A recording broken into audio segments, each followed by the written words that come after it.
Olá a todos e a todas, o meu nome é Tatiana Yokoi, eu sou uma das autoras do primeiro eixo do curso de formação básica da Escola Nacional de Socioeducação.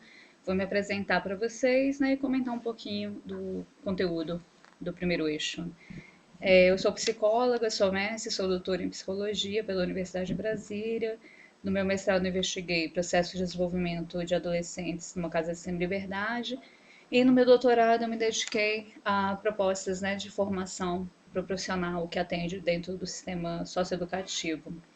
Eu fui professora de psicologia na Universidade de Brasília, na Universidade Católica de Brasília, e eu tenho trabalhado em diversas propostas de capacitação e formação profissional em socioeducação, especialmente, né, junto com as equipes da SDH e do MEC.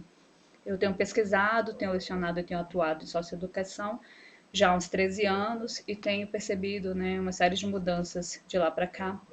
Eu destacaria a própria criação da Escola Nacional de Socioeducação como um dos aspectos centrais para que a própria lei do SENASE se torne, né, concreta nas práticas, né, do dia a dia dos programas de atendimento socioeducativo. Atualmente eu trabalho na equipe de gestão da Secretaria de Desenvolvimento Humano e Social do Governo de Brasília e também integro um grupo de pesquisa no UNB, né, que tem pensado muito sobre a formação da socioeducação. É um grupo coordenado pela professora Maria Cláudia Santo Lopes de Oliveira e nós temos publicado uma série de materiais, tanto de cunho acadêmico quanto de cunho didático, orientado aos profissionais de socioeducação. Um desses materiais, né, é esse primeiro eixo do curso de formação básica, sobre adolescência e juventude, questões contemporâneas. Esse eixo foi elaborado com muito carinho, com muita dedicação, com a intencionalidade de compartilhar, né, alguns conhecimentos sobre temas que são tão importantes para os profissionais, né, que estão aí participando, que estão engajados com as temáticas de socioeducação. Algumas das perguntas que a gente escuta com muita frequência, assim, olha, o que é esse adolescente afinal? A menina que eu atendo lá na LA, né, na Liberdade Assistida, ela se comporta de tal jeito, afinal de contas, assim, ela é criança ou ela é adolescente, né?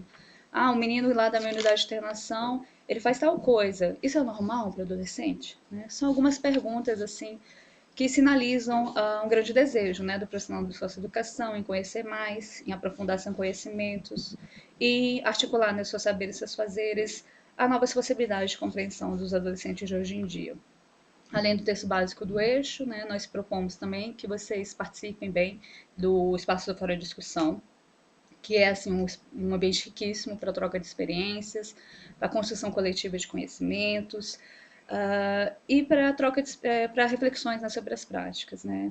Ao longo do nosso eixo, a gente propôs algumas perguntas para fora de discussão e convidamos muito vocês, né, para vocês participarem desse espaço também, tá?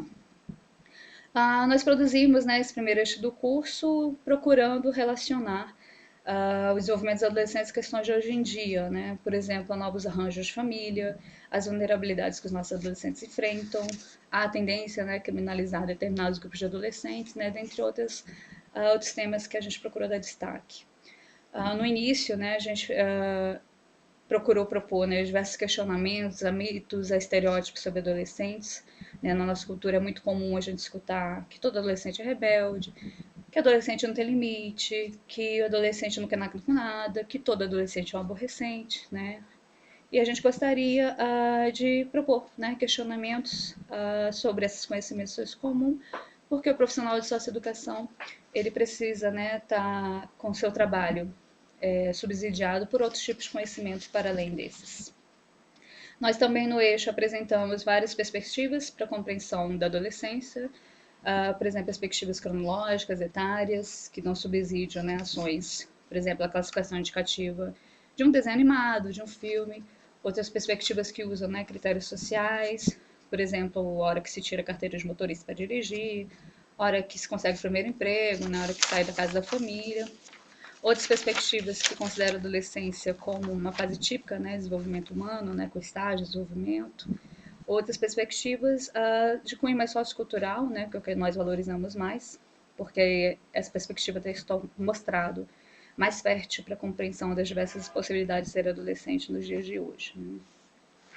A gente também discute a diversidade de arranjos e dinâmicas de famílias contemporâneas, até porque uma das perguntas que a gente sempre escuta é assim, olha, o adolescente que o atende, ele fez tal coisa. Será que é porque ele foi criado pela tia, né? Não tem a figura do pai dentro de casa? Será porque ele tem a tal da família, né, desestruturada? O mito, né, de que o único arranjo familiar, né, possível, saudável, seria o da família nuclear burguesa, aquele, né, composto pelo casal, né, pai e mãe, e pelos seus filhos. No entanto, a gente vê que a nossa sociedade tem mudado muito, as nossas famílias têm se transformado muito ao longo do tempo, isso em virtude de uma série de fatores, né, de mudança nas relações de trabalho, uma maior expectativa de vida, os vínculos comunitários têm se tornado cada vez mais fragilizados, né? É comum hoje em dia que nós tenhamos arranjos familiares, famílias adotivas, famílias extensas, famílias reconstruídas, famílias interculturais, né? Enfim. A gente defende que é sim possível encontrar dinâmicas familiares protetoras, educativas, independentemente do arranjo, né, dos membros da família.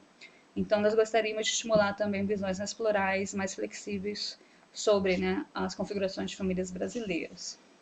Aí, continuando no eixo 1, né, nós trazemos um panorama sobre o contexto socioeconômico das adolescências, no plural, né, brasileiras. A gente dá destaque a diversas vulnerabilidades que nossos adolescentes enfrentam.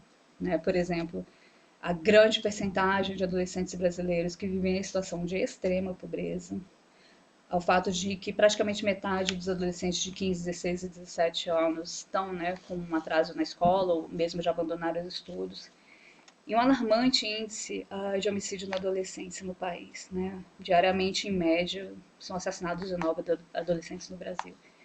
Isso é muito, muito preocupante. Né?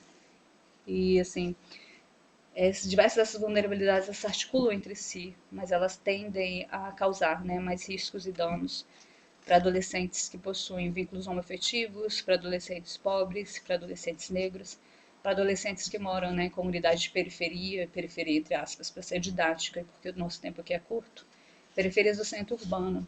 Né? Então, são questões muito importantes que os profissionais de educação precisam, né, estar bem, bem familiarizados, né, para que possam qualificar cada vez mais o seu trabalho dentro da socioeducação. Seguindo no eixo, também a gente apresenta um panorama, né, da atual situação vivenciada pelos adolescentes que cumprem medida socioeducativa no país. Né, a gente destaca aqui que tem mais de 88 mil adolescentes que cumprem medida em meio aberto, né, LA, liberdade assistida, prestação de serviços. Mais de 20 mil adolescentes que estão em situação de restrição ou de privação de liberdade. O aumento, né, da aplicação das medidas em meio aberto, e que a maior parte, né, dos atos infracionais atribuídos a adolescentes, eles se referem a roubo e a tráfico de drogas, ou seja, não são infrações contra a pessoa. Né? Por outro lado, mesmo com isso, a medida, né, socioeducativa mais adotada tem sido a internação no nosso país. É importante que todo profissional de socioeducação conheça, esteja sempre atualizado sobre dados desse tipo, né? São dados com base no levantamento anual da SDH.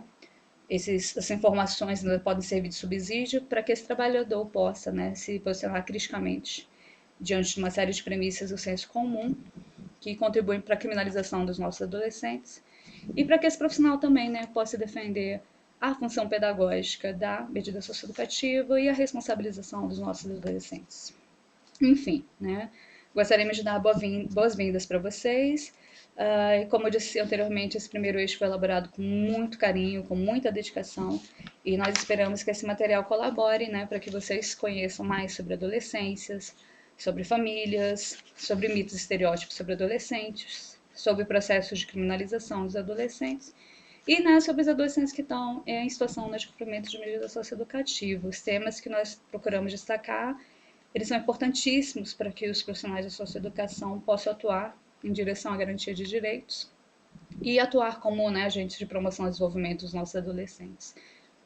Tanto dos adolescentes, quanto das famílias adolescentes e das comunidades, né, que os nossos adolescentes participam. Então, a gente deseja aí uma excelente leitura, ótimas discussões e trocas aí nos fóruns, né, de discussão, e que as aprendizagens sejam bastante férteis para cada um de vocês, tá? Então, um grande abraço, bom curso e muito obrigada. Abraço, tchau, tchau.